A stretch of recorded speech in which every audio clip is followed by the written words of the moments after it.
Welcome to Crossroads, a show by the Epochtimes where we bring you insights beyond the headlines. As always, don't forget to hit the like button. It helps us get out to more people. Now look, FBI Director Kash Patel has provided Congress with declassified documents saying the Chinese Communist Party may have interfered in the 2020 elections, at least had a plan to.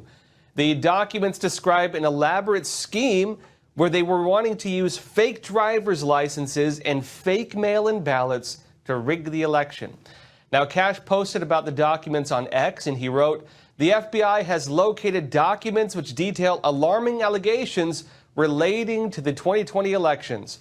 It says, including allegations of interference by the CCP. He says, "I have immediately declassified the material and turned the documents over to Chairman Grassley for further review." Now, Epoch Times did some follow-up reporting on this, and Epoch Times reported that Grassley had previously requested that the FBI produce any records in its possession regarding the foreign business dealings of former President Joe Biden's family, all of whom were pardoned, but Trump may overturn those. And that includes, it says, their ties to companies linked to the CCP. Were they getting money from China? You know, it's former Director of National Intelligence, John Ratcliffe, who currently serves as the Central Intelligence Agency's Director, CIA, alleged in a 2021 letter to Congress that the Chinese regime interfered in the 2020 election. Huge stuff. Huge stuff. Out of the CIA, folks. And notes in the letter, Ratcliffe wrote that based on all available sources with intelligence, with definitions consistently applied and reached independent of political considerations or undue pressure, the People's Republic of China, the PRC, the government of the Chinese regime, sought to influence the 2020 U.S. federal elections. Massive stuff. Now it notes, Ratcliffe alleged that intelligence about China's election interference was suppressed by management at the CIA, which pressured analysts to withdraw their support for the view. You were not allowed to bring that forward, even though it was again there. And notes this, citing reports by the intelligence community's analytics system, Barry Zuloff, Ratcliffe said that some analysts were reluctant to describe the Chinese regime's actions as election interference. Why, you might ask? It says, because the analysts disagreed with Trump's policies. Hey, they disagree with Trump's policies. Yeah, China's trying to rig our elections, but you know what? Maybe they supported the other guy, right? Now, Just the News was able to get more details on the documents that were just handed over by the FBI to Congress.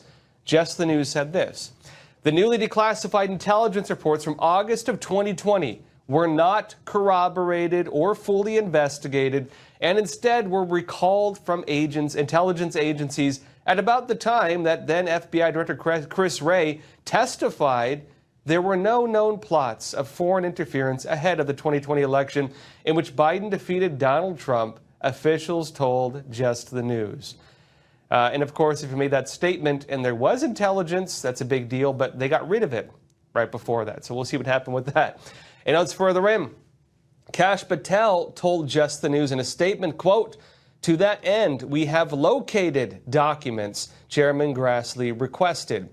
What documents did he request? He requested one specifically about Chinese ties to, again, the Biden family. Maybe he requested ones in the election also directly. We don't know. And notes which detail alarming allegations related to the 2020 U.S. election. And he adds specifically, these include allegations of plans from the CCP to manufacture fake driver's licenses and ship them into the United States for the purpose of facilitating fraudulent mail-in ballots. Allegations which, while substantiated, were abruptly recalled and never disclosed to the public, Patel also said. Remember, we were told it was the most secure election in American history, not according to intelligence analysts who were silenced within their own agencies. Now it adds this, quote, "In accordance with Chairman Grassley's request for documents, I have immediately declassified the material and turned the document over to the chairman for further review." It notes officials who have seen the documents told Just the News the FBI had a relatively new confidential source who provided information in the summer 2020 that the Chinese government was manufacturing and exporting fake U.S. driver's licenses as part of a plot to create voter identities for Chinese residents living in the United States so they could vote with fake mail-in ballots. Chinese agents casting fake votes to rig our election. In other words, it adds this as well. The intelligence source claimed the plot was specifically designed to benefit Biden, officials said. And it says they also said the intelligence report was recalled within a few weeks and the allegations never fully investigated on the grounds that the source needed to be re-reviewed. But in fact, it notes another agency, U.S. Customs and Border Protection, had intercepted nearly 20,000 fake licenses around the time the intelligence came in and is a possible corroboration of the report, officials said. You're getting that. So one guy was saying, hey, the CCP is going to make fake driver's licenses, send them to the U.S., and they're going to fake people's identities and then rig the election. They silenced that guy, got rid of all the reports, and then they found a shipment from China fitting the exact description of fake licenses, and they never decided to re-look into it. Now, look, details on all of this are still thin, but we can expect to hear probably a lot more about this. This does suggest that Congress is now moving to investigate the claims. Congress is looking into it. And it's likely that if Congress is looking into it, and a lot of the countries watching this now, they could call people to testify about these allegations. Why did you get rid of the confidential source? Why did you not take the shipment of driver's licenses as a corroborating factor to the claims of the source? Where were those fake driver's licenses heading? Why did you not arrest the people who would have received them? Did you monitor them? Did they rig the elections? We could get answers on all of this. Now, it's not clear yet on whether the FBI or the DOJ are investigating as well, but the fact that FBI Director Kash Patel says the documents have now been discovered, it is likely the issue is at least on their radar. We'll see if they go further with it. Again, we don't yet know. Now, on to another topic. Young men are facing a crisis impacting their health, both physical and mental. Recent polls show that men are suffering from a loneliness epidemic. It's actually men and women, but men are getting much worse with it, apparently. And it's also getting worse with younger generations. And this isn't even just an issue in the United States. There's a global crisis of men. Now, look, it's pretty serious among women also, but what's tied to this is a growing problem of seclusion. Now, New York Post was talking about this in May, and noted that a Gallup poll at the time revealed that American men are the loneliest people. To conduct their poll, researchers collected data from 2023 to 2024, and they discovered that U.S. Gen Z and millennial men are the loneliest, 25% compared to only 18% of American women in the same age group. I'd say 18% is still pretty dang high, but it adds this. That means that 1 in 4 American men under 35 feel more isolated than their peers in other countries, including France, Canada, Ireland, and Spain. Although this group seems to be the loneliest, it says that isn't to say the same demographic in other countries aren't also feeling secluded, and for similar reasons.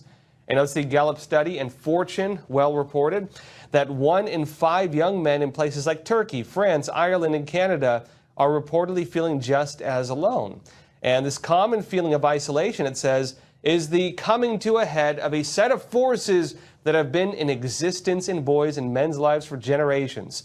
Psychologist Michael Reichart, founding director of the Center for Study of Boys and Girls' Lives at the University of Pennsylvania, and author of How to Raise a Boy, The Power of Connection to Build Good Men, told Fortune well.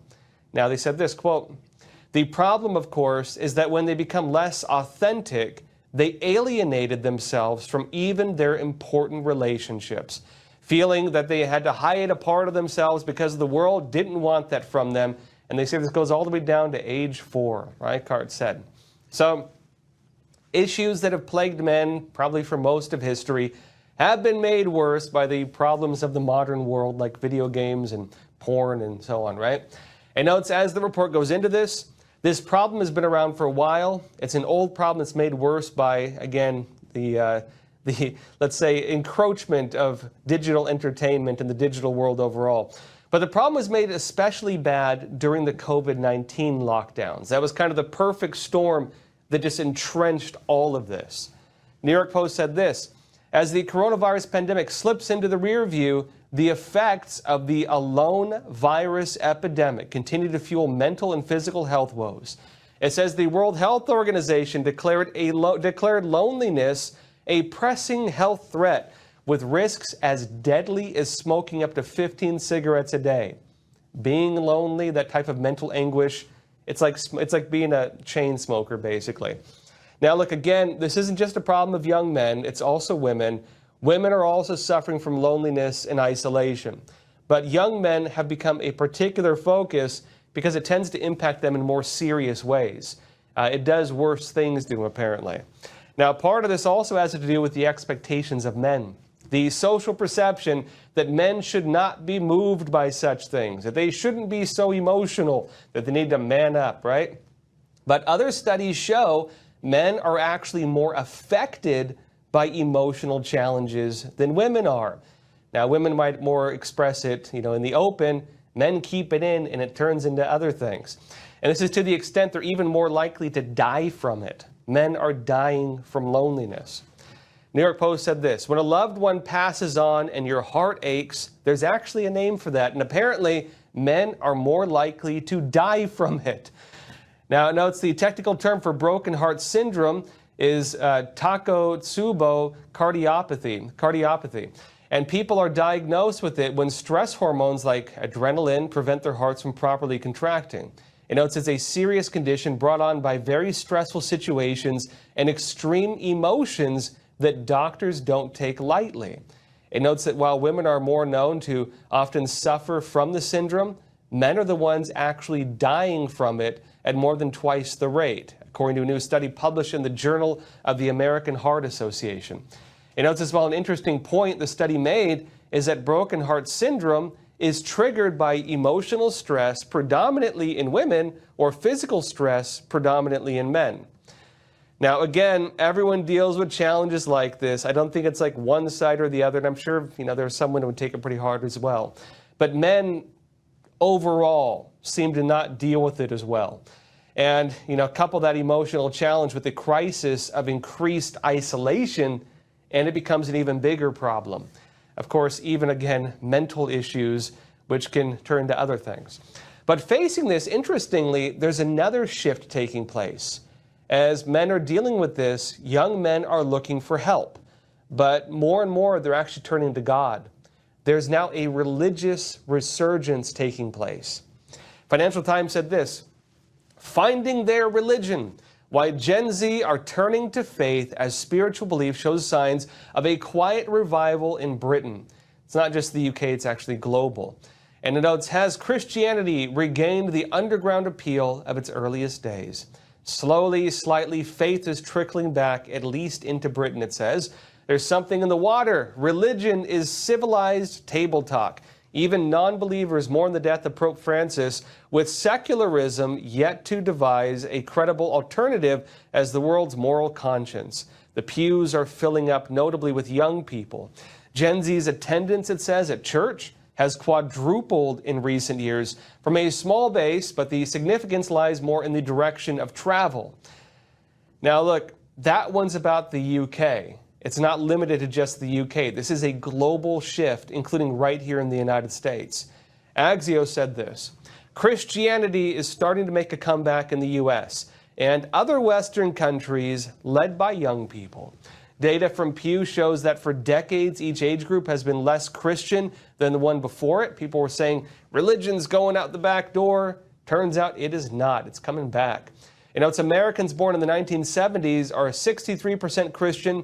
1980s babies are 53% Christian. 1990s babies are 46% Christian. But there was no decline from the 1990s to the 2000s. Americans born in the 2000s are also 46% Christian.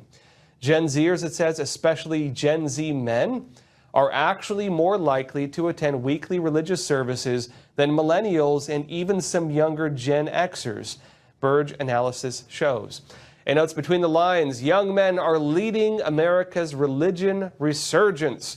Within older generations, there's a consistent gender gap among Christians, with women more likely to be religious than men, interestingly. It notes as well, within Gen Z, the gap is closed as young men join the church and young women leave it. If the current trajectory sticks, it says the gender gap will flip. So interesting changes. Now, that religious resurgence ties into a lot of other issues. Part of it has to do with how young people are finding hope, and they're also finding meaning. It's how they're coping with the challenges of the world and finding a new purpose in life. They're turning to older traditions, they're looking back instead of forward, and they're saying, what did we lose as a society? And they're trying to recover it. Are you in school right now yourself? Do you see a change in culture where kids are becoming more aware of this stuff? Do you see the change? Let me know. I'm curious, actually, what you're seeing on your sides. That said, folks, thank you so much for being here. Please don't forget to like and share this episode. It really helps us. If you're on YouTube, don't forget to subscribe. It helps us a lot also. And that said, as always, please take care of yourselves, stay informed, and stay free. Thank you.